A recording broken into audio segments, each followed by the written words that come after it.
everybody, welcome to another session of the closing bell for week ending 23rd. Well, it's supposed to be Friday, but we all know that Friday is a Wwealth day and it's a public holiday, so we are doing it on Thursday.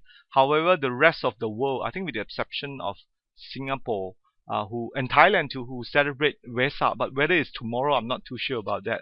I think the US Dow Jones is still opening, and as you can see now, the market is all red.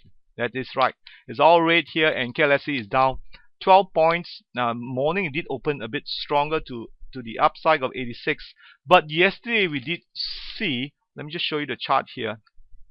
From here we actually had a sell off, and Straits Time really sell off, and something's happening in Singapore.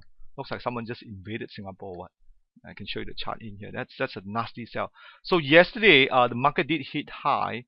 Let me just show you this. I think this is also partly due to the statement that was made by Ben Bernanke. It's like saying quantitative easing is coming, will be easing off sooner rather than later, and that's what causes the market to really taking it by the storm. Now, but I just want to show you the 15-minute chart yesterday.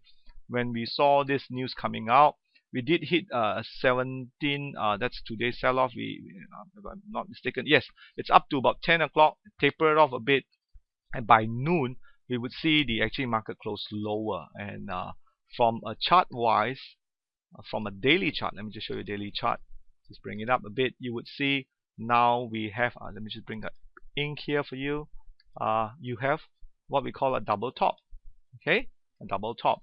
And if you've been attending a lot of my talks in 204, the aftermath of the general election, as well as the 208, the aftermath of the general election, we actually typically see the market will move sideways, and you don't expect the market to move higher like this.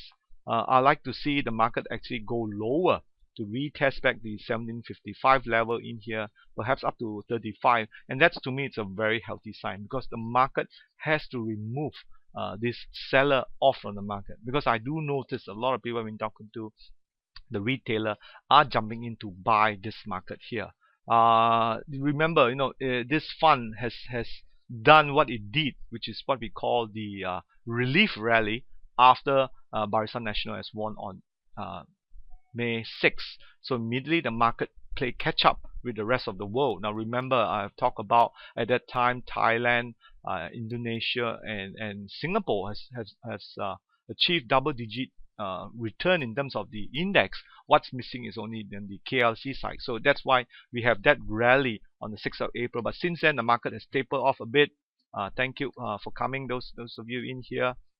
So we are seeing a pullback in here, and this is also partly due to the news that came out, that Ben Bernanke gave a statement to the board that the quantitative easing may be subjected to economic condition.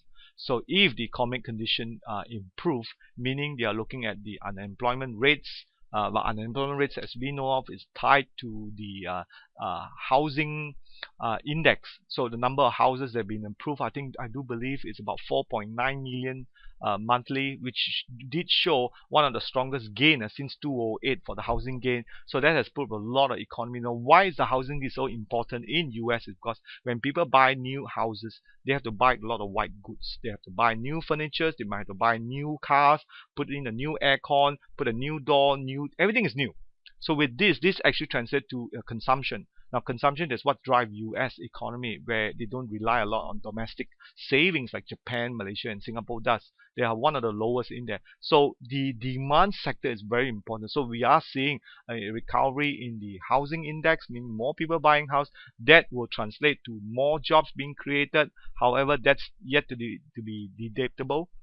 But having said so, things are improving in US, and that's why Ben Bernanke is coming in to probably taper off quantitative easing, and that's what we see today, a big sell-off. I've never seen things like this so far. Nikkei is down 7%, okay. Hang Seng is down 2%. Straits Time is down 64 points. Now, does that mean you should take money off it? That's what early on we've been talking is about Titanic proving your portfolio. Titanic proving a portfolio. The portfolio that we have, I'm just looking at it, is doing very well with the exception of Comfort Delgro. I have to see why is Comfort Delgro dropped down by a double digit down in here. Okay, so we done the here. Let's take a look at it at the chart. And now we've seen the double top in here. We are seeing a lot of volume. Let me just refresh this again. Okay, the volume in here are substantial. But what's very important on the FBM 70, that's the one. We did see first time we did see a break off in here. I do believe next week we are likely to see a sell off. Then market going higher. Let me just pick a note here. Last week, okay. This is a closing bell for 23rd May 2013. Okay, FBM 70 is selling down. Okay, and we have a double top for FKLI. Okay, so we do see this, but like it or not, FBM 70 does represent the second liner of the stocks, which has since taken off a bit. Now we would see there is still a support here, 14,100 level there. Would they hold on to next week? I definitely see next week there will be a retest to this support level in here. This is the level that we talk about at a 14,000 level here. Okay, now let's go on to the Singapore side. Here, let me just switch this off first. Okay, now Singapore, which has been going up in here, and you did see a tapering off. We have an upthrust in here. Now that's also partly reacting to the statement that Ben Bernanke in. Now, like it or not, Ben is in the same group with everybody else, with the cronies. So as long as the market is going down.